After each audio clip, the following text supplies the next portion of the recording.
Hey everyone, so friend कैसे हैं आप सभी। आशा है आप सभी अच्छे होंगे, मस्त होंगे, स्वस्थ होंगे और जोर शोर से आप सभी की पढ़ाई चल रही होगी। सो गाइस, हमने संस्कृत में कारक टॉपिक स्टार्ट कर दिया था और मैंने आपको कारक का इंट्रोडक्शन पढ़ा दिया है, मैंने आपको प्रथमा विभक्ति पढ़ा दी है और लास्ट लेक्चर में हमने द्वितीय विभक्ति को स्टार्ट कर दिया था। ठीक है, मैंने आपको बताया था कि 6 प्रकार के कारक होते हैं। कौन कौन से कारक होता है? कर्ता कारक, कर्म कारक, करण कारक, संप्रदान कारक, अपदान कारक और अधिकरण कारक। ठीक है, और हमने देखा था कि संबंध और संबंधन को हम क्या करते हैं, कारक में नहीं गिनते। क्यों नहीं गिनते? क्योंकि इनका क्रिया के साथ साक्षात संबंध नहीं होता है। क्योंकि इनका क्रिया के साथ साक्षात संबंध नहीं होता है, इसलिए इनको हमने कारक में नहीं गिना है। क्योंकि कारक की डेफिनेशन ही क्या है कि जिसका क्रिया के साथ साक्षात संबंध हो, जो क्रिया का क्या हो, जनक हो, जो क्रिया को करने वाला हो, वो क्या कहलाता है?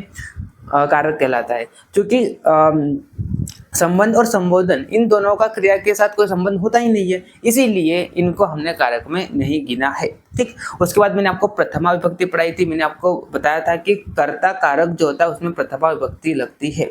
कर्ता का मैंने आपको सूत्र बताया था, स्वतंत्र कर्ता। और ये जो कर्ता जो होता है वो कैसा होता है? स्वतंत्र होता है, इंडिपेंडेंट होता है, किस पर डिपेंड नहीं करता है। उसके बाद मैंने आपको प्रथमा विभक्ति में एक सूत्र पढ़ाया था। वो कौन सा सूत्र था? प्रातिपदिकार्थ, लिंग, परिमाण, वचन, मात्रे, प्रथमा। मतलब प्रातिपदिकार्थ में, लिंग में, परिमाण में, वचन में, इन चारों में कौन सी विभक्ति होती है? प्रथमा विभक्ति होती है। साथ में संबोधन में कौन सी विभक्ति होती है? प्रथमा विभक्ति होती है। उसके बाद मैंने आपको द्वितीय विभक्ति पढ़ाई थी और मैंने आपको बताया था कि द्वितीय विभक्ति जो होती है वो किस पे लगती है? कर्म कारक में लगती है। इसमें हमने 3 सूत्रों को देखा था लास्ट लेक्चर में। पहला जो सूत्र था वो कर्म कारक का था, जो कि क्या बोलता है? कर्तरु इप्सितम कर्म, यानी कि क्रिया के द्वारा कर्ता जिसको सबसे अधिक चाहेगा उसमें कौन सी संज्ञा होगी? कर्म संज्ञा होगी। उसके बाद हमने अगला सूत्र देखा था कर्मणि द्वितीया, और ये जो कर्म कारक होता है इसमें कौन सी विभक्ति होती है? द्वितीय विभक्ति होती है। उसके बाद हमने तीसरा सूत्र देखा था अकथितम च।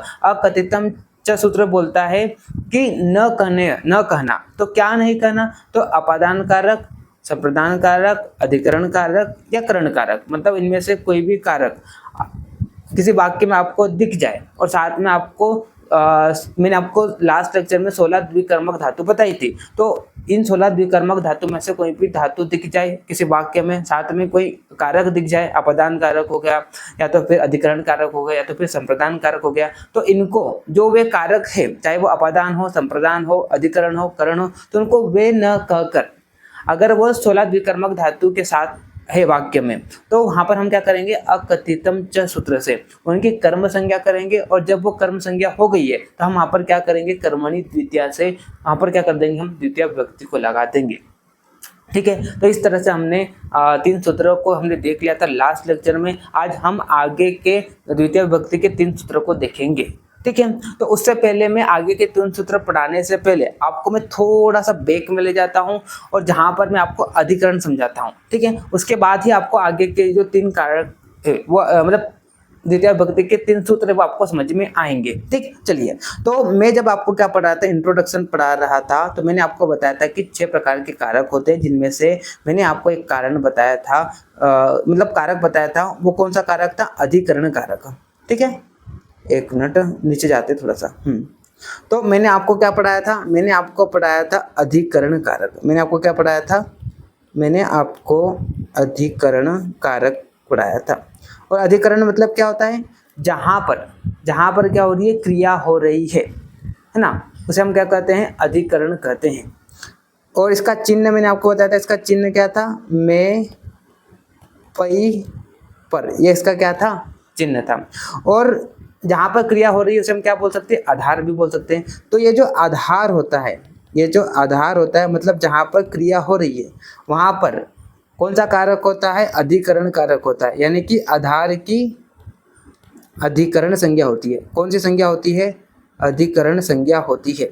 और अधिकरण में कौन सी विभक्ति होती है? अधिकरण में सप्तमी विभक्ति होती है। कौन सी विभक्ति होती है? सप्तमी विभक्ति होती है। ये मैंने आपको इंट्रोडक्शन में पढ़ाया था। लेकिन आज हम आगे के जो 3 सूत्र पढ़ने जा रहे हैं वो क्या करते हैं? इस आधार की अधिकरण संज्ञा न करते हुए,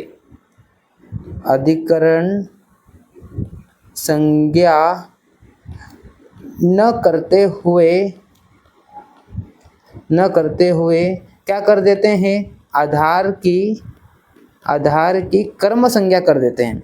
आधार की क्या कर देते हैं, कर्म संज्ञा कर देते हैं।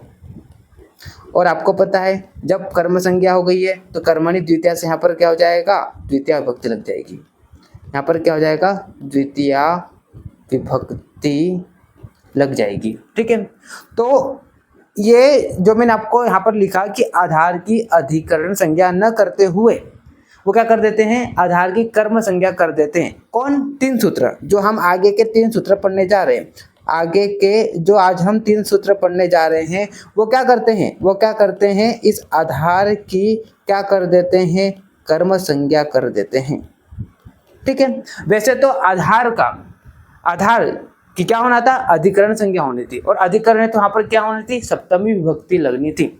लेकिन अभी मैं आपको तीन सूत्र पढ़ाऊंगा तो वो तीन सूत्र क्या करता है, भले ही वो आधार है तो यहाँ पर भले ही अधिकरण संज्ञा होनी थी, तो भले यहाँ पर सप्तमी विभक्ति लगनी थी, लेकिन वहाँ पर क्या हो जाता है, कर्म संज्ञा हो जाती है। और जैसे ही कर्म संज्ञा होती है तो हम यहाँ पर क्या कर देते हैं, फिर कर्मणि द्वितीया से वहाँ पर हम द्वितीय विभक्ति लगा देते हैं। तो वो तीन सूत्र कौन कौन से, तो यहाँ पर पहला सूत्र जो है आज हम जो आगे पढ़ने वाले हैं वो क्या है, एक तो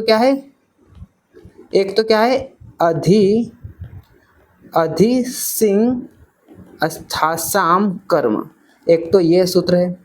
ठीक है, मैं आपको डिटेल में सब कुछ पढ़ाऊंगा। अभी आप बस मैं आपको जो बोल रहा हूँ ना आप ध्यान से सुनते जाइए, और जैसा मैं आपको कारक पढ़ा रहा हूँ वैसे ही आपको कारक को पढ़ना है। एकदम सिंपल, मतलब मेरे हिसाब से अगर देखें ना तो समास हो गया, संधि हो गया, और कारक में से सबसे सिंपल जो वो क्या है, कारक ही है। अगर मैं आपको जैसा बता रहा हूँ वैसे आप पढ़ोगे तो आपको सब कुछ सिंपल लगेगा। ठीक है, सबसे पहले पूरे लेक्चर को आप देख लीजिए, नोट्स को आप पढ़ लीजिए, उसके बाद जब मैं आपको प्रैक्टिस कराऊंगा ना तो आपको पता चलेगा कि सच में बहुत ही सिंपल है। ठीक है, तो चलिए पहला सूत्र कौन सा है, जो आधार की क्या करता है, कर्म संज्ञा करता है, तो वो क्या है, अधि सिंह अस्थासाम कर्म। दूसरा सूत्र जो हम आज देखेंगे वो कौन सा है, वो है अभिनिवश्च,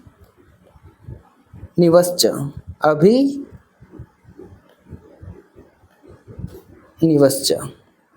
ठीक है, उसके बाद तीसरा सूत्र हम आप देखेंगे वो कौन सा हो जाएगा, वो हो जाएगा एक मिनट डेस्क लगाते हैं, उप अनु अधि आंग वश। तो ये तीन सूत्र क्या करते हैं, ये तीन सूत्र जो है ये क्या करते हैं, आधार की अधिकरण संज्ञा न करते हुए क्या कर देते हैं, कर्म संज्ञा कर देते हैं। और जैसे कर्म संज्ञा होती है तो वहां पर क्या हो जाता है, द्वितीय विभक्ति हो जाती है। तो ये तीन सूत्रों को, इन तीन सूत्रों में क्या बताई है, कंडीशन बताई हुई है। तो कौन कौन सी कंडीशन में क्या होगा, आधार कर्म संज्ञा होगा। तो चलो अब हम डिटेल में देखते हैं। तो सबसे पहला सूत्र हम पढ़ने जा रहे हैं वो क्या है, अधि सिंह अस्थासाम कर्म। तो मैं जो बोल रहा हूँ आपको समझ में आया, तो मैंने आपको क्या बोला, वैसे तो क्या होता है कि आधार जो होता है मतलब जहां पर क्रिया हो रही है जिसका चिन्ह क्या होता है, में पई पर होती है, उसमें कौन सी विभक्ति होती है, मतलब उसमें कौन सा कारक होता है, अधिकरण कारक होता है, और विभक्ति कौन सी होती है, सप्तमी विभक्ति होती है। लेकिन तीन सूत्र जो होते हैं वो क्या करते हैं, आधार की अधिकरण संज्ञा न करते हुए क्या कर देते हैं, कर्म संज्ञा कर देते हैं। और जब कर्म संज्ञा होती है तो वहां पर कौन सी विभक्ति लगती है, द्वितीय विभक्ति लगती है। तो तीन सूत्र कौन से हैं, तो चलिए हम पहला सूत्र पढ़ने जा रहे हैं, जो कि क्या है, अधि सिंह अस्थासाम कर्म। ठीक है, मैं आपको उदाहरण जब बताऊंगा तब आपको और ज्यादा समझ में आएगा, बस आप ध्यान से सुनते जाइए मैं जो बोल रहा हूं। तो पहला सूत्र क्या है, पहला सूत्र है अधि सिंह अस्थासाम कर्म। ठीक है, ये रहा देखो। तो यहाँ पर आप देखिए पहला सूत्र क्या है, अधि सिंह अस्थासाम कर्म। तो आप देखिए यहाँ पर अधि, यहाँ पर आपको तीन वर्ड दिखाई दे रहा है। एक तो आपको यहाँ पर क्या दिखाई दे रहा है, एक तो आपको यहाँ पर क्या दिखाई दे रहा है, एक आपको यहाँ पर सिंह दिखाई दे रहा है, दूसरा आपको क्या दिखाई दे रहा है, यहाँ पर स्था दिखाई दे रहा है, और एक आपको यहाँ पर क्या दिखाई दे रहा है, आज दिखाई दे रहा है। तो यहाँ पर आप देखिए एक तो आपको यहाँ पर क्या दिखाई दे रहा है, एक आपको यहाँ पर सिंह धातु दिखाई दे रही है। ठीक है, दूसरा आपको यहाँ पर क्या दिखाई दे रहा है, स्था धातु दिखाई दे रही है, और तीसरा आपको यहाँ पर क्या दिखाई दे रही है, आस धातु दिखाई दे रही है। ठीक है, तो इन तीन धातु, ये जो तीन धातु है, तो इन तीन धातु से अगर मान लो क्या हो जाता है, अधि उपसर्ग जुड़ जाता है। इन तीन धातु के आगे अगर मान लो क्या हो जाता है, अधि उपसर्ग जुड़ जाता है। उपसर्ग मतलब किसी धातु या शब्द के आगे जो वर्ड जुड़ता है उसे हम क्या कहते हैं, उपसर्ग कहते हैं। तो सिंह हो गया, स्था हो गया, आज हो गया। तो ये जो तीन धातु है, इन तीन धातु के आगे अगर मान लो क्या हो जाता है, अधि उपसर्ग जुड़ जाता है, तो क्या हो जाएगा, आधार जो है उसकी अधिकरण संज्ञा न होते हुए वहां पर क्या होगी, कर्म संज्ञा होगी, और उसमें कौन सी विभक्ति लगेगी, द्वितीय विभक्ति लगेगी। तो आप देखिए यहाँ पर क्या लिखा हुआ है, सी, जिसका मतलब क्या होता है, सोना। अगला यहाँ पर धातु कौन सी, स्था, जिसका मतलब क्या होता है, ठहरना। और आस, आस का मतलब क्या होता है, बैठना। तो इन तीन धातुओं के पहले, इन तीन धातुओं के पहले अगर क्या हो जाए, अधि उपसर्ग जुड़ जाए, तो यहाँ पर क्या हो जाएगा, आधार की कर्म संज्ञा होगी। वैसे तो आधार की क्या होना था, अधिकरण होना था, लेकिन और अधिकरण है तो यहाँ पर क्या होनी थी, सप्तमी विभक्ति होनी थी। लेकिन कंडीशन क्या है, तीन धातु, कौन कौन सी तीन धातु, एक तो सी, दूसरी कौन सी है, स्था, और तीसरी कौन सी है, आस। तो इन तीन धातु के आगे अगर मान लो क्या हो जाएगा, अधि उपसर्ग जुड़ जाएगा, तो क्या होगा, आधार की अधिकरण संज्ञा न होते हुए यहाँ पर क्या होगी, कर्म संज्ञा होगी। और कर्मणि द्वितीया से यहाँ पर हम क्या करेंगे, द्वितीय विभक्ति लगाएंगे, यानी कि सप्तमी विभक्ति न लगाते हुए हम क्या करेंगे, यहाँ पर द्वितीय विभक्ति लगाएंगे। किससे, कर्म संज्ञा बनाकर। और वो सूत्र क्या है, अधि सिंह स्थासाम कर्म, यानी कि सी धातु, स्था धातु और आस धातु के आगे अगर मान लो क्या हो जाता है, अधि उपसर्ग जुड़ जाता है, तो हम यहाँ पर क्या करेंगे, आधार की कर्म संज्ञा करेंगे और वहां पर हम क्या करेंगे, द्वितीय विभक्ति लगाएंगे। तो आप देखिए यहाँ पर आप उदाहरण देखिए, उदाहरण से आपको और ज्यादा समझ में आएगा। अब देखो आधार, अब देखो एक बार फिर आपको मैं थोड़ा सा इसको अच्छे से समझाता हूँ। सी मतलब सोना, सी का मतलब क्या होता है, सोना। सोना क्या है, आधार है, ठीक है। तो कहां पर सोना, कहां पर सोना, तो वो जो कहां पर है ना, वहां पर क्या हो जाएगा, द्वितीय विभक्ति लग जाएगी, उसका क्या हो जाएगा, कर्म संज्ञा हो जाएगी। ठहरना, तो कहां पर ठहरना, तो जो कहां पर है, किसी वाक्य में कहां पर जो रहेगा, है ना, कहां पर, आसन पर, तो वो आसन जो है उसमें क्या हो जाएगा, द्वितीय विभक्ति हो जाएगी। अब देखिए बैठना, कहां पर बैठना, तो वो जो कहां पर है उसमें क्या हो जाएगी, द्वितीय विभक्ति लग जाएगी। तो चलिए उदाहरण के थ्रू आपको मैं समझाता हूं तो आपको और ज्यादा क्लियर होगा। देखिए यहाँ पर एक उदाहरण यहाँ पर दिया हुआ है कि राजा क्या करते हैं, राजा सिंहासन पर बैठता है। तो यहाँ पर आप देखिए राजा सिंहासनम अधितिष्ठति। तो यहाँ पर आपको क्या दिखाई दे रही है, आज धातु दिखाई दे रही है। तिष्ठति जो है वो किसका है, आज धातु का है, ठीक है। तो यहाँ पर आपको आज धातु दिखाई दे रहा है, तो साथ में आपको इसके आगे आपको क्या दिखाई दे रहा है, अधि उपसर्ग दिखाई दे रहा है। क्या दिखाई दे रहा है आपको, यहाँ पर अधि उपसर्ग दिखाई दे रहा है। अब जैसे ही आज धातु के आगे अधि उपसर्ग आ जाता है, तो यहाँ पर देखिए राजा कहां पर बैठता है, सिंहासन पर बैठता है, यानी कि यहाँ पर आधार क्या है, सिंहासन है। तो ये जो सिंहासन है इसका आधार संज्ञा न होके यहाँ पर क्या हो जाएगा, मतलब अधिकरण संज्ञा न होते हुए यहाँ पर क्या हो जाएगा, इसका कर्म संज्ञा हो जाएगा। किससे, अधि सिंह स्थासाम कर्म सूत्र से। मतलब अगर मान लो आज धातु जो है इसके आगे अधि उपसर्ग जुड़ जाता है, तो फिर जो आधार है, तो यहाँ पर आधार क्या है, सिंहासन पर।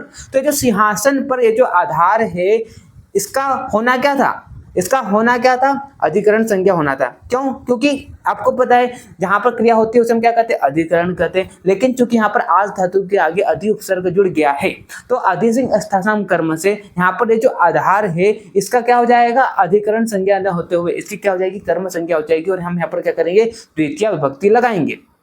तो देखिए यहाँ पर हमने क्या करा, यहाँ पर फिर सिंहासन पर, ये जो सिंहासन है इसमें हमने कौन सी विभक्ति लगाई है, द्वितीय विभक्ति लगाई है। अगर मान लो ये जो अधि उपसर्ग नहीं होता, अगर मान लो ये कुछ ऐसा होता, अगर मान लो यहाँ पर मैं लिखता हूँ, अगर मान लो ये ऐसा होता कि राजा तिष्ठति, कहाँ पर, सिंहासन पर बैठते हैं। अब देखो, अब ये जो तिष्ठति जो है इसके आगे आपको अधि उपसर्ग नहीं दिख रहा है। अब चूंकि इसके आगे अधि उपसर्ग नहीं है, तो यहाँ पर क्या होगा, सिंहासन पर कौन सी विभक्ति लगेगी, सप्तमी विभक्ति लगेगी। यानी कि यहाँ पर क्या हो जाएगा, उसका अधिकरण कारक होगा। तो यहाँ पर क्या हो जाएगा, यहाँ पर सप्तमी विभक्ति लगाएंगे हम। कैसे लगाएंगे, सिंहासने तिष्ठति। तो राजा सिंहासने तिष्ठति। लेकिन ये अब सही है, क्यों सही है, क्योंकि यहाँ पर अभी अधि उपसर्ग नहीं जुड़ा हुआ है आज धातु के आगे। लेकिन जैसे यहाँ पर क्या हो जाता है, जैसे यहाँ पर हम क्या कर देते हैं, अधि उपसर्ग को जोड़ देते हैं, तो यहाँ पर फिर क्या हो जाएगा, राजा सिंहासने अधितिष्ठति। तो ये जो सिंहासने है ये क्या हो जाएगा, गलत हो जाएगा। क्यों गलत हो जाएगा, क्योंकि ये क्या है, सप्तमी विभक्ति है। और यहाँ पर क्या जुड़ा हुआ है, अधि जुड़ा हुआ है आज धातु के आगे, तो यहाँ पर क्या हो जाएगा, अधि सिंह अस्तासाम कर्म से सप्तमी विभक्ति नहीं लगाएंगे हम यहाँ पर क्या करेंगे, इसके कर्म संज्ञा करेंगे और यहाँ पर हम द्वितीया विभक्ति लगाएंगे। तो यहाँ पर क्या हो जाएगा, सिंहासने न होकर यहाँ पर हम क्या करेंगे, द्वितीय विभक्ति लगाएंगे सिंहासन में, तो यहाँ पर क्या हो जाएगा, सिंहासनम हो जाएगा। तो यहाँ पर अब ये सही है, क्यों सही है, क्योंकि यहाँ पर क्या लगा है, अधि के आगे तिष्ठति जो कि आज धातु का है, तो यहाँ पर क्या लगा हुआ है, अधि उपसर्ग जुड़ा हुआ है, तो यहाँ पर क्या हो जाएगा, सिंहासन जो है इसका आधार अधिकरण संज्ञा न होते हुए यहाँ पर क्या हो जाएगी, इसकी कर्म संज्ञा होगी और यहाँ पर हम क्या करेंगे, द्वितीय विभक्ति लगाएंगे। समझ में आ रहा है, आई होप आपको सब कुछ समझ में आ रहा होगा। अगला उदाहरण और देखिए, यहाँ पर अगला उदाहरण देखिए, हरि वैकुंठ में बैठते हैं। तो हरि कहाँ पर बैठते हैं, वैकुंठ में बैठते हैं। तो यहाँ पर आधार क्या है, यहाँ पर आधार जो है वो क्या है, वैकुंठ है। आधार क्या है, यहाँ पर वैकुंठ है। ठीक है, अब यहाँ पर देखिए आज धातु है, आज धातु आपको यहाँ पर दिखाई दे रही है। तो ये जो आज धातु जो है इसके आगे आपको क्या दिखाई दे रहा है, अधि उपसर्ग दिखाई दे रहा है, अधि उपसर्ग दिखाई दे रहा है, यानी कि ये जो वैकुंठ है जो कि क्या है, आधार है। अब यहाँ पर अगर मान लो ये अधि उपसर्ग नहीं होता तो यहाँ पर क्या होता है, इसका अधिकरण संज्ञा होती, और अधिकरण संज्ञा से यहाँ पर क्या होता है, सप्तमी विभक्ति लगती, यानी कि यहाँ पर क्या हो जाता है, अगर मान लो ये अधि नहीं होता तो यहाँ पर क्या होता, वैकुंठे होता, यहाँ पर क्या होता, वैकुंठे होता। लेकिन चूंकि यहाँ पर क्या है, अधि उपसर्ग जुड़ गया है आज धातु के आगे, तो यहाँ पर क्या हो जाएगा, इसकी अधिकरण संज्ञा न होते हुए, मतलब आधार क्या यहाँ पर वैकुंठ है, तो इसकी अधिकरण संज्ञा न होते हुए इसकी क्या होगी, कर्म संज्ञा होगी, और कर्म संज्ञा है तो यहाँ पर क्या हो जाएगी, द्वितीय विभक्ति लग जाएगी। जैसे कि आपको यहाँ पर दिखाई दे रहा है, हमने यहाँ पर क्या करा, वैकुंठम जो कि क्या है, द्वितीय विभक्ति है। ठीक है, इसके हमने क्या करी, कर्म संज्ञा करी, किससे करी, अधि सिंह अस्तासाम कर्म से करी। ठीक है, और जैसे ही यहाँ पर कर्म संज्ञा हुई तो हमने यहाँ पर क्या कर दिया, इसकी द्वितीय विभक्ति लगा दी। ठीक है, तो मैंने आपको क्या बताया कि अगर आपको तीन धातुएं कौन कौन सी तीन धातुएं, एक तो क्या है आपकी, एक तो आपकी सिंह धातु है। ठीक है, एक तो आपकी, एक मिनट ये गलत लिखा मैंने, एक तो आपकी कौन सी धातु है, सिंह धातु है, दूसरी आपकी कौन सी धातु है, आज धातु है, और तीसरी आपकी कौन सी धातु है, स्था धातु है। ठीक है, तो इन तीन धातु, ये तीन धातु है, इनके आगे अगर आपको क्या जुड़ जाए, अधि उपसर्ग दिख जाए, तो आपको क्या करना है, आधार जो है इसकी अधिकरण संज्ञा न करते हुए, आपको क्या करना है, उसका कर्म संज्ञा करना है। क्या करना है, कर्म संज्ञा करना है। अब जैसे ही कर्म संज्ञा होगी तो वहां पर उसकी क्या हो जाएगी, द्वितीय विभक्ति हो जाएगी। ठीक है, आई होप आपको सब कुछ समझ में आ रहा होगा। अब देखिए यहाँ पर अगला उदाहरण और देखिए, यहाँ पर शिष्य आसन पर बैठते हैं। कहाँ पर बैठते हैं, आसन पर। आसन पर क्या है, यहाँ पर आधार है। अब यहाँ पर देखिए, यहाँ पर आज धातु जो है इसके आगे यहाँ पर अधि उपसर्ग आपको दिखाई दे रहा है, तो ये जो आसन जो है इसका अधिकरण संज्ञा न होते हुए यहाँ पर इसकी क्या होगी, कर्म संज्ञा होगी। अब यहाँ पर कर्म संज्ञा हुई तो यहाँ पर क्या लगाएंगे, हम द्वितीय विभक्ति लगाएंगे, तो यहाँ पर हमने लगा दिया है आसनम। ठीक है, अगर मान लो ये अधि नहीं होता, अगर मान लो ये क्या होता, ये अधि नहीं होता, अगर मैं अधि को हटा दूं तो यहाँ पर फिर क्या हो जाता, आसनम, शिष्य आसनम तिष्ठति, तो गलत हो जाता। क्यों, क्योंकि यहाँ पर अधि नहीं जुड़ा हुआ है। ठीक है, तो हम फिर यहाँ पर क्या करेंगे, ये गलत हो जाएगा, ये तो गलत हो जाएगा, तो यहाँ पर हम क्या करेंगे, सप्तमी विभक्ति लगाएंगे, आसने हो जाएगा, शिष्य आसने तिष्ठति। ठीक है, तो आई होप आपको समझ में आ रहा होगा। तो अगर आपको तीन धातु जो मैंने आपको बताई है, कौन कौन सी, सिंह धातु, आज धातु, स्था धातु, इसके आगे अगर आपको क्या दिख जाए, अधि उपसर्ग दिख जाए, तभी आपको क्या करना है, उस आधार की क्या करना, आपको अधिकरण संज्ञा न करते हुए कर्म संज्ञा करना है, और वहां पर आपको द्वितीय विभक्ति लगानी है। आई होप आपको समझ में आ गया होगा। ठीक है, वैसे ही अगला सूत्र आप देखिए यहाँ पर, अब देखिए ये अधि सेते, चलो एक और उदाहरण देखिए यहाँ पर, मुनि ह शिलाम अधि सेते। तो यहाँ पर क्या है, आपको कौन सी धातु दिख रही है, आपको यहाँ पर सिंह धातु दिख रही है। ठीक है, अब ये सिंह धातु है, इसके आगे आपको क्या दिखाई दे रहा है, अधि उपसर्ग दिखाई दे रहा है। अब जैसे आपको अधि उपसर्ग दिखाई दिया इस धातु के आगे, तो आपको क्या करना है, ये जो आधार है, तो मुनि कहाँ पर, तो शिला पर। शिला पर क्या है, आधार है, इसकी क्या होनी थी, इसकी आपकी क्या होनी थी, अधिकरण कारक होना था, इसका अधिकरण संज्ञा होना था। लेकिन चूंकि यहाँ पर क्या हो गया है, अधि उपसर्ग आ गया है, तो अधिकरण संज्ञा न होते हुए हम क्या करेंगे, अधि सिंह अस्तासाम सूत्र से इसका क्या करेंगे, हम कर्म संज्ञा करेंगे। जैसे ही कर्म संज्ञा हुई तो इसकी क्या हो जाएगी, द्वितीय विभक्ति लग जाएगी यहाँ पर। तो देखिए आप यहाँ पर शिलाम, ये क्या है, द्वितीय विभक्ति लगी हुई है। ठीक है, चलिए उसके बाद हम बात करते हैं अगला सूत्र भी वही बोलता है कि आधार की अधिकरण संज्ञा न करते हुए क्या करेगा, ये कर्म संज्ञा करेगा। ठीक है, तो क्या कंडीशन है, कंडीशन देखिए आप यहाँ पर अभिनिवश्च, मतलब ये क्या बोलता है, ये क्या बोलता है, सूत्र क्या बोलता है ये कि विष धातु के,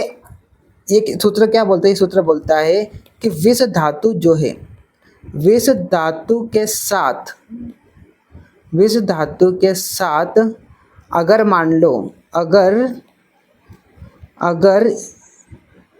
अभी और नी, अगर मान लो अभी और नी एक साथ आ जाए, एक साथ आ जाए,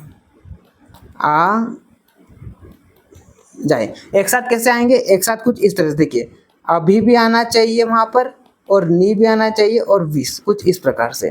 ठीक है, अलग अलग नहीं, ऐसा नहीं कि अभी विष अलग से या नी विष अलग से, मतलब यहाँ पर इन्होंने क्या बोला कि अगर अभी और ये नी उपसर्ग, ये दोनों उपसर्ग अगर मान लो विष धातु जो है इसके साथ एक साथ आ जाए, एक साथ आ जाए, तो यहाँ पर भी क्या होगा, जो आधार है उसकी अधिकरण संज्ञा न होते हुए यहाँ पर क्या होगी, उसकी कर्म संज्ञा होगी। तो आप उदाहरण देखिए, आप पहले आप इसको देखिए यहाँ पर क्या लिखा हुआ है यहाँ पर, तो देखिए आप अभी और नी इस क्रम से, ये दोनों ही उपसर्ग, मतलब अभी और नी दोनों एक साथ अगर मान लो क्या होता है विष धातु के साथ आ जाए, तो यहाँ पर क्या होगा, आधार की अधिकरण संज्ञा न होते हुए कर्म संज्ञा होगी और यहाँ पर इसकी क्या लगेगी, द्वितीया भक्ति लगेगी। देखिए यहाँ पर विष धातु के पूर्व में आए तो आधार की कर्म संज्ञा होती है, तो आधार की क्या होगी, यहाँ पर कर्म संज्ञा होगी और उसमें द्वितीय भक्ति लगेगी। और दोनों कैसे आना चाहिए, एक साथ आना चाहिए, ये कंडीशन है, अभी और नी उपसर्ग दोनों विष धातु के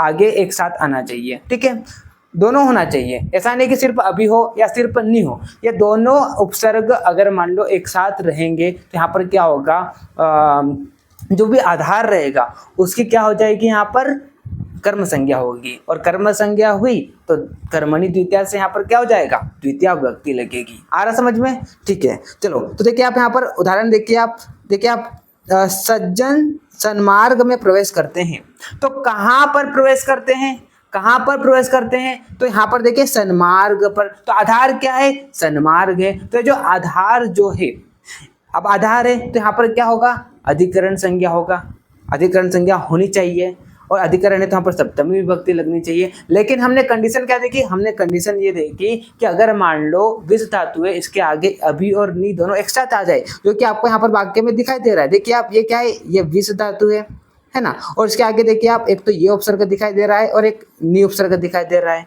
ठीक है, अभी और नी दोनों एक साथ आपको दिखाई दे रहे हैं, तो यहाँ पर क्या हो जाएगा, ये जो सन्मार्गम है, ये क्या है, आधार है। वैसे तो यहाँ पर क्या होना था, अधिकरण संज्ञा होना था, वैसे तो यहाँ पर क्या होना था, सप्तमी विभक्ति होनी थी, लेकिन यहाँ पर कंडीशन क्या है कि विष धातु के आगे अभी और नी दोनों आ गए हैं, तो यहाँ पर क्या हो जाएगा, आधार की कौन सी संज्ञा न होगी, अधिकरण संज्ञा न होगी, और यहाँ पर क्या हो जाएगा, कर्म संज्ञा होगी, और यहाँ पर द्वितीय विभक्ति लग जाएगी। तो देखिए आप यहाँ पर सन्मार्गम जो है, इसमें कौन सी भक्ति लगी हुई है, यहाँ पर द्वितीय भक्ति लगी हुई है।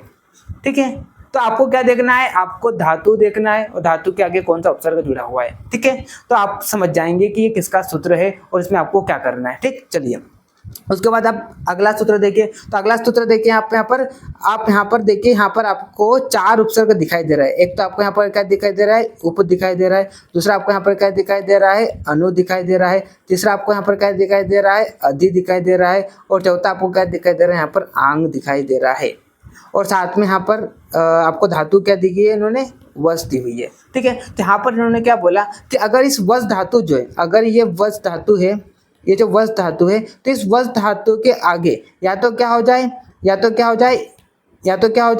उप उपसर्ग आ जाए, या तो यहाँ पर क्या हो जाए, अधि उपसर्ग आ जाए, या तो यहाँ पर क्या हो जाए, अनु उपसर्ग आ जाए, या तो क्या हो जाए, आंग उपसर्ग आ जाए। ठीक है, तो ये कोई भी उपसर्ग अगर मान लो आ जाए तो क्या होगा, आधार जो है उसकी अधिकरण संज्ञा न होते हुए, यहाँ पर क्या हो जाएगी, उसकी कर्म संज्ञा होगी। क्या होगी, यहाँ पर कर्म संज्ञा होगी, और जब जैसे ही कर्म होता है तो यहाँ पर हम क्या करेंगे, फिर द्वितीय विभक्ति लगाएंगे। क्या लगाएंगे, हम द्वितीय विभक्ति लगाएंगे। आया समझ में? तो देखिए आप यहाँ पर कौन कौन सी 4 धातु? उप, अनु, अधि, आंग, ये 4 धातु है। इनमें से कोई उपसर्ग यदि अगर मान लो बस धातु के आगे जुड़ जाता है तो यहाँ पर क्या होगा? आधार की कर्म संज्ञा क्या होगी? यहाँ पर आधार की कर्म संज्ञा होगी और उसमें क्या होगा? द्वितीय विभक्ति लगेगी। वैसे तो यहाँ पर आधार की क्या होती है? अधिकरण संज्ञा होती है, लेकिन बस धातु के आगे इसमें से 4 में से कोई भी उपसर्ग दिख जाए तो यहाँ पर आपको क्या करना है? उस आधार की अधिकरण संज्ञा न करते हुए आपको वहां पर क्या करना है? कर्म संज्ञा करना है। और कर्म संज्ञा है तो वहां पर क्या होगा? वहां पर द्वितीय विभक्ति लगेगी। ठीक है, देखिए आप यहाँ पर, देखिए आप यहाँ पर, जैसे कि यहाँ पर देखिए एग्जाम्पल दिया इन्होंने, राजा नगरम उपवसति। तो यहाँ पर आप देखिए वस धातु आपको दिखाई दे रहा है, आपको यहाँ पर क्या दिखाई दे रहा है? वस धातु दिखाई दे रहा है ना। और वस धातु के आगे आपको यहाँ पर कौन सा उपसर्ग दिखाई दे रहा है? उपसर्ग दिखाई दे रहा है। ठीक है, तो यहाँ पर क्या दिखाई दे रहा है आपको? उपसर्ग दिखाई दे रहा है। तो यहाँ पर क्या है? नगरम जो है ये क्या है? आधार है। ये क्या है? आधार है। तो अब आधार में क्या होना चाहिए? अधिकरण संज्ञा होना चाहिए। ठीक है, और अधिकरण जैसे होती है यहाँ पर सप्तमी विभक्ति होना थी, लेकिन यहाँ पर क्या हुआ? वस धातु के आगे आपको यहाँ पर उपसर्ग दिख गया, यहाँ पर आपको वस धातु के आगे अनु उपसर्ग दिख गया, यहाँ पर वस धातु के आगे आपको अधि उपसर्ग दिख गया, यहाँ पर वस धातु के आगे आपको आंग उपसर्ग दिख गया। और इन चारों का मतलब एक ही है ना, चाहे उप आ जाए, अनु आ जाए, अधि आ जाए, आंग आ जाए, सबका मतलब क्या है? सबका मतलब क्या है? सेम है। ठीक है, तो वस धातु के आगे कोई भी अगर आपको उपसर्ग दिख जाए तो आपको क्या करना है? आधार जो है उसकी अधिकरण संज्ञा न करते हुए उसकी आपको कर्म संज्ञा करना है और वहां पर आपको द्वितीय विभक्ति लगाना है। तो जैसे कि यहाँ पर आप देखिए, यहाँ पर द्वितीय विभक्ति लगी हुई, नगर में क्या है? नगरम। यहाँ पर देखिए नगरम, यहाँ पर देखिए नगरम, यहाँ पर देखिए नगरम। अगर मान लो सिर्फ ऐसा होता, अगर मान लो सिर्फ ऐसा होता कि राजा राजा और सिर्फ वस, इस प्रकार से होता तो यहाँ पर क्या हो जाता है? राजा वस। यहाँ पर क्या हो जाता है? अब यहाँ पर कोई उपसर्ग नहीं दिख रहा है, देखिए यहाँ पर उपवसति, एक मिनट, बस नहीं, यहाँ पर वसती। हाँ, तो देखिए यहाँ पर आपको कोई उपसर्ग दिख रहा है? यहाँ पर ना तो उप दिख रहा है, ना अनु दिख रहा है, ना अधि दिख रहा है, ना आंग दिख रहा है। तो यहाँ पर क्या होता है? जो नगर है वो वहां पर क्या होता है? उसकी अधिकरण संज्ञा होती है और सप्तमी विभक्ति होती है। तो यहाँ पर क्या होता? नगरे, राजा नगरे वसति। लेकिन चूंकि यहाँ पर क्या दिख गया? चूंकि यहाँ पर आपको मान लो उपसर्ग दिख गया वस धातु के आगे, तो ये गलत हो जाएगा, राजा नगरे उपवसति, ये गलत हो जाएगा। क्यों? क्योंकि यहाँ पर हमने देखा है जो सूत्र है उसके अनुसार यहाँ पर क्या होगा? ये जो नगर है इसकी कर्म संज्ञा होगी। तो यहाँ पर हम क्या करेंगे? अधिकरण संज्ञा न करते हुए इसकी हम कर्म संज्ञा करेंगे, तो यहाँ पर क्या हो जाएगा? नगरम हो जाएगा। क्या हो जाएगा? नगरम हो जाएगा। और यहाँ पर हम क्या करेंगे? द्वितीय विभक्ति लगाएंगे। मतलब यहाँ पर हमने कौन सी विभक्ति लगाई है? द्वितीय विभक्ति लगाई है। ठीक है, तो इस तरह से यहाँ पर अगर आपको वस धातु के आगे 4 में से कोई भी उपसर्ग दिख जाए तो आपको क्या करना है? आधार की क्या करना है? आपको कर्म संज्ञा करना है और वहां पर आपको द्वितीय विभक्ति लगानी है। तो इस तरह से आज हमने 3 सूत्र देखे। तो मैंने आपको क्या बताया कि वैसे तो क्या होता है? आधार जो होता है उसमें कौन सी संज्ञा होती है? अधिकरण संज्ञा होती है और उसमें कौन सी विभक्ति लगती है? सप्तमी विभक्ति लगती है। लेकिन 3 जो सूत्र है उनके अलग अलग कंडीशन है। तो क्या करते हैं? आधार की अधिकरण संज्ञा न करते हुए वो क्या करते हैं? कर्म संज्ञा करते हैं और वहां पर कौन सी विभक्ति होती है? द्वितीय विभक्ति होती है। जैसे कि पहला सूत्र हमने क्या देखा? अधि सिंह अस्तासाम कर्म, यानी कि किसके आगे? सी धातु के आगे, स्था धातु के आगे और अधि सिंह अस्तासाम कर्म, अधि सिंह अस्तासाम कर्म, और किसके आगे? आस धातु के आगे। इनके आगे अगर आपको क्या हो जाए? अधि उपसर्ग दिख जाए तो आपको क्या करना है? आपको क्या करना है? आधार के अधिकरण संज्ञा न करते हुए आपको कर्म संज्ञा करना है। ठीक है, और फिर हमने दूसरा क्या देखा? दूसरा सूत्र हमने क्या देखा कि अगर आपको वस धातु के आगे अभि और नि दोनों एक साथ दिख जाए तो आपको क्या करना है? आधार की कर्म संज्ञा करना है। उसके बाद हमने तीसरा सूत्र क्या देखा? तीसरा सूत्र हमने ये देखा कि अगर आपको वस धातु के आगे कोई भी एक उपसर्ग दिख जाए, चाहे वो उप हो, चाहे वो अनु हो, चाहे वो अधि हो, चाहे वो अंग हो, तो आपको क्या करना है? आधार की क्या करना है? आपको कर्म संज्ञा करना है और वहां पर कौन सी विभक्ति लगाना है? आपको द्वितीय विभक्ति लगाना है। ठीक है, तो इस तरह से हमने 3 सूत्रों को देखा। 3 सूत्र एकदम मिलते जुलते, बस आपको यहाँ पर कंडीशन पता होना चाहिए तो एकदम आसान हो जाएगा आपके लिए। जैसा मैं बता रहा हूँ वैसा आपको पढ़ना है, आपको कंडीशन को याद कर लेना है, सूत्र को आप याद कर लेना है, तो आपके लिए क्या हो जाएगा? ये आसान हो जाएगा। ठीक है, तो लग रहा है ना द्वितीय विभक्ति कितनी आसान है। ठीक है, तो और ये जो द्वितीय विभक्ति जो है मोस्ट इंपोर्टेंट है, अक्सर एग्जाम में द्वितीय विभक्ति से क्वेश्चन पूछा जाता है। ठीक है। तो आपको अच्छे से द्वितीय विभक्ति को कर लेना है। पहला सूत्र हमने क्या देखा, इसका कर्तृ ईप्सितम कर्म। दूसरा सूत्र हमने क्या देखा, कर्मणि द्वितीया। तीसरा सूत्र हमने क्या देखा, अकथितम च। फिर उसके बाद हमने आज 3 सूत्र देखे, उसमें से अधिसिंह अस्तासाम कर्म, फिर अभिनि विशेष। उसके बाद हमने क्या देखा, उसके बाद हमने देखा उप अनु अति आंग और बस, ठीक है। तो इस तरह से इतने सारे हमने सूत्र देख लिए हैं। उसके बाद बाकी की जो सूत्र है उसको मैं नेक्स्ट लेक्चर में कवर कर दूंगा और इस तरह से हम द्वितीय विभक्ति को कवर कर देंगे। द्वितीय विभक्ति थोड़ी बड़ी विभक्ति है, उसके बाद आने वाली बाकी की विभक्ति जो है वहाँ पर मैं थोड़ी सी स्पीड को इंक्रीज कर दूंगा और फटाफट हम क्या करेंगे, अगले 3 से 4 लेक्चर में हमारा जो कार्य का पूरा चैप्टर कंप्लीट हो जाएगा। तो मतलब कल हम पूरा कंप्लीट कर देंगे इसको, पूरे लेक्चर आपको मैं दे दूंगा। उसके बाद मैं एक प्रैक्टिस क्वेश्चन के लिए एक अलग से लेक्चर लाऊंगा, तो आपका पूरा कारक जो है वो पूरा क्लियर हो जाएगा, ठीक है। तो आई होप आपको आज का लेक्चर समझ में आया होगा। अगर आपने ध्यान से सुना होगा तो आपको बिल्कुल सब कुछ समझ में आया होगा, ठीक है। अगर आपको कोई डाउट हो तो आप मेरे को व्हाट्सएप ग्रुप पर पूछ सकते हैं। चलिए मिलते हैं नेक्स्ट लेक्चर में, तब तक के लिए okay bye, see you again.